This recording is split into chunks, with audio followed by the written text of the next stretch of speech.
بسم اللہ الرحمن الرحیم۔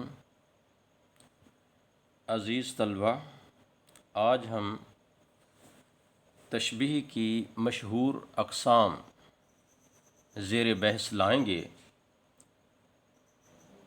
تو پہلی جو اس کی قسم ہے وہ ہے تشبیہ جمع۔ تشبیہ جمع، جس تشبیہ میں مشبہ ایک اور مشبہ بہ ایک سے زیادہ ہوں اسے تشبیہ جمع کہتے ہیں۔ یہ تو آپ جانتے ہیں کہ مشبہ کسے کہتے ہیں؟ جس کو تشبیہ دی جائے، مشبہ بہ جس سے تشبیہ دی جائے۔ اگر مشبہ ایک ہے اور مشبہ بہ ایک سے زیادہ ہیں تو اسے تشبیہ جمع کہتے ہیں۔ مثلاً کیا جگہ کوچے محبوب ہے سبحان اللہ، کوئی جنت، کوئی کعبہ، کوئی گلشن سمجھا۔ اب شاعر نے محبوب کی گلی کو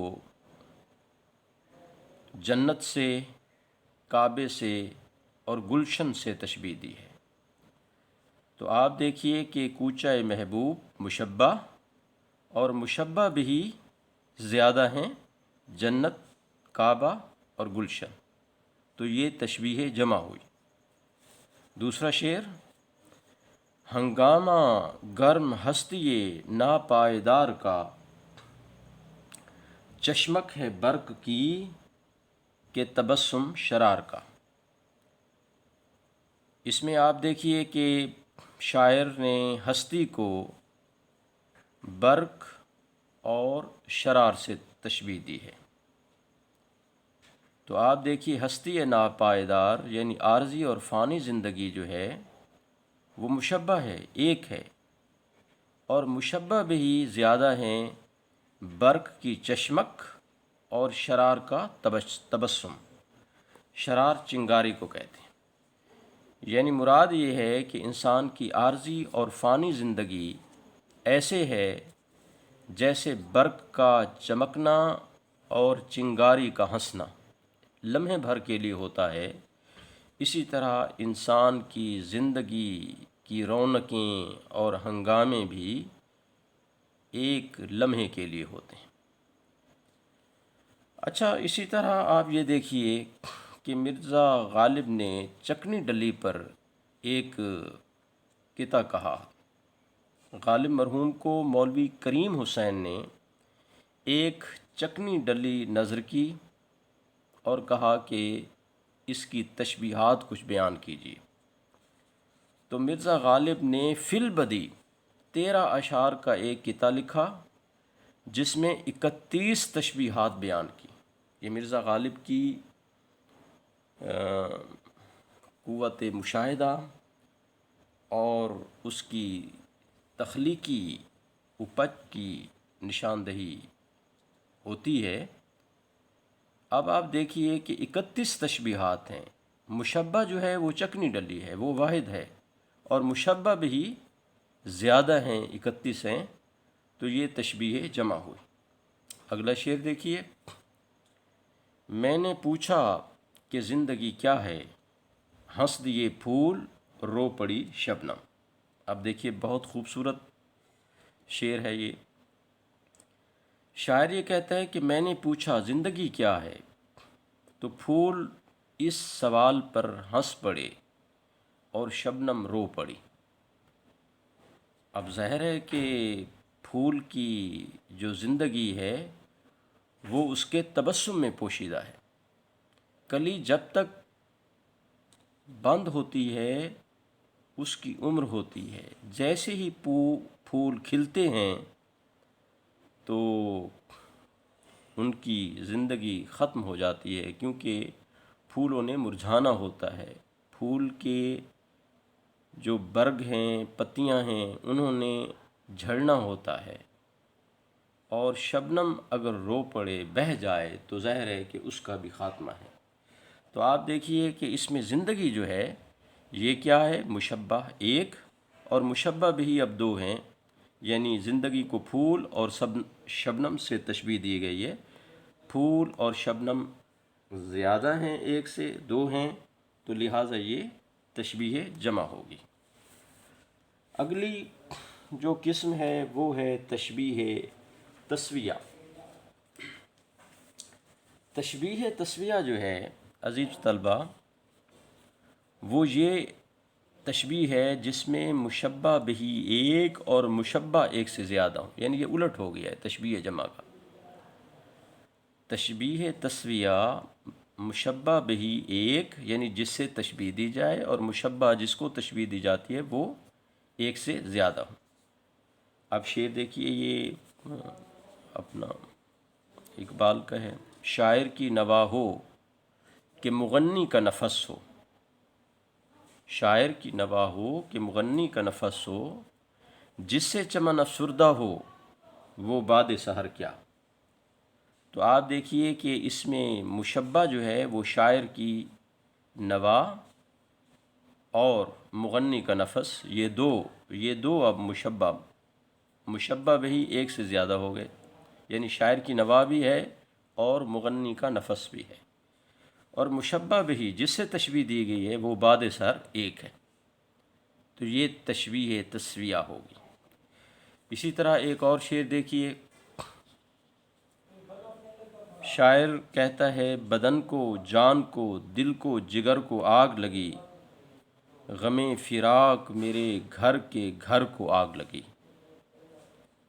تو آپ دیکھیے کہ مشبہ جو ہے وہ بدن، جان، دل، جگر، اور مشبہ بھی گھر ہے، یعنی شاعر نے اپنے بدن کو، جان کو، دل کو، جگر کو گھر سے تشبیہ دی ہے۔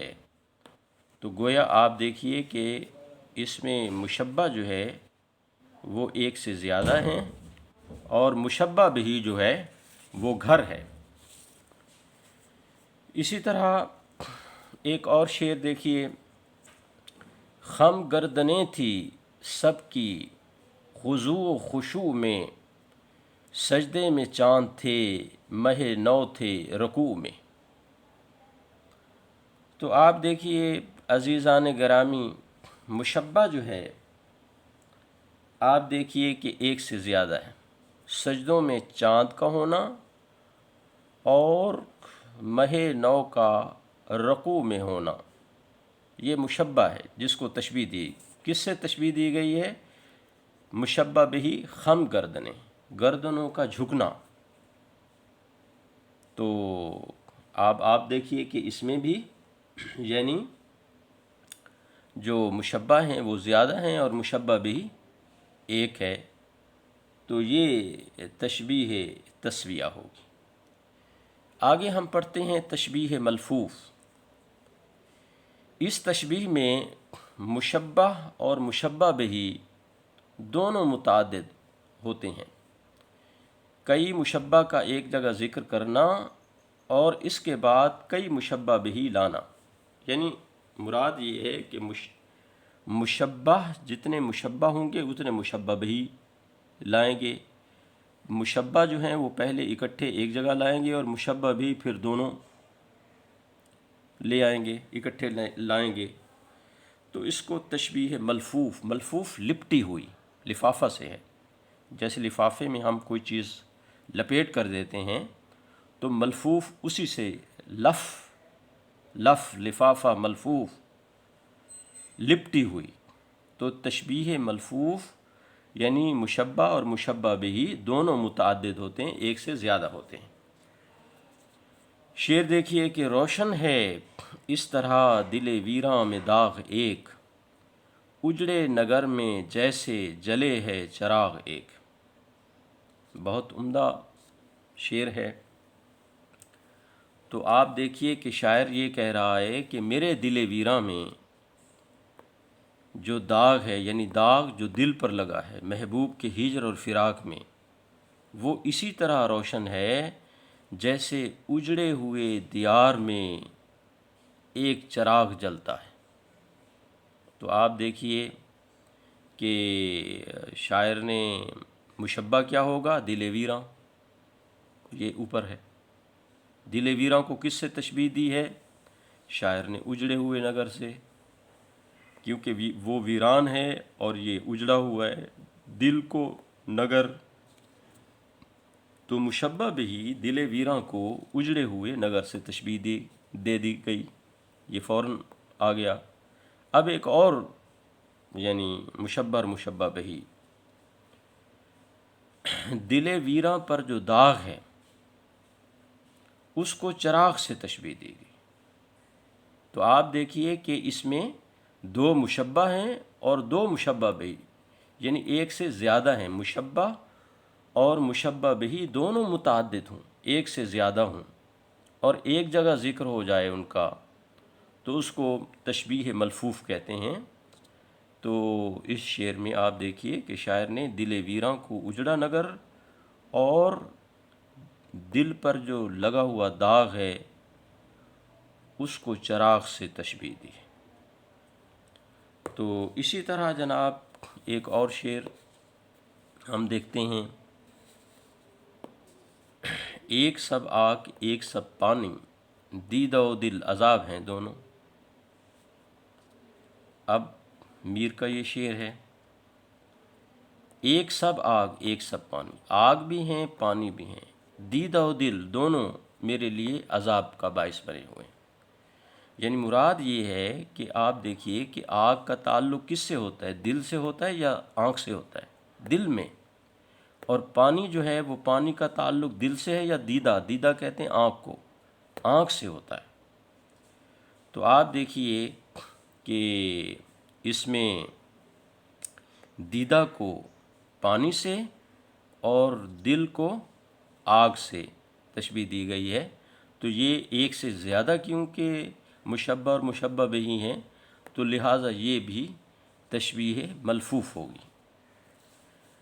اگلا شعر دیکھیے عزیزان گرامی کہ یہ شعر ہے، شاعر نے ایک اور یہ شعر ہم پڑھتے ہیں کہ چل دیا تو دل میں تیری یاد باقی رہ گئی، ایک شکستہ ساز میں فریاد باقی رہ گئی۔ چل دیا تو یعنی جب تم رخصت ہوئے مجھ سے تو میرے دل میں تمہاری یاد کی پرچھائیاں رہ گئیں۔ بس یوں سمجھو کہ جب ساز ٹوٹ جاتا ہے تو نغمے اور گیت تو ظاہر ہے کہ ٹوٹے ہوئے ساز سے نہیں نکلتے، بلکہ ایک فریاد، ایک حسرت باقی رہ جاتی ہے۔ تو آپ دیکھیے کہ اس میں شاعر نے اپنے دل کو کس سے تشبیہ دی ہے؟ شکستہ ساز سے تشبیہ دی ہے، اور اسی طرح یاد کو فریاد سے تشبیہ دی ہے۔ تو آپ یہ دیکھیے کہ اس میں مشبہ اور مشبہ بھی دونوں زیادہ ہیں، ایک سے زیادہ ہیں، اور پہلے مشبہ ایک ساتھ آئے ہیں اور پھر مشبہ بھی ایک ساتھ آئے ہیں۔ تو عزیزان گرامی یہ اس ایسی صورتحال اگر ہو تو ہم اس کو تشبیہ ملفوف کہتے ہیں۔ باقی ہم نیکسٹ پڑھیں گے۔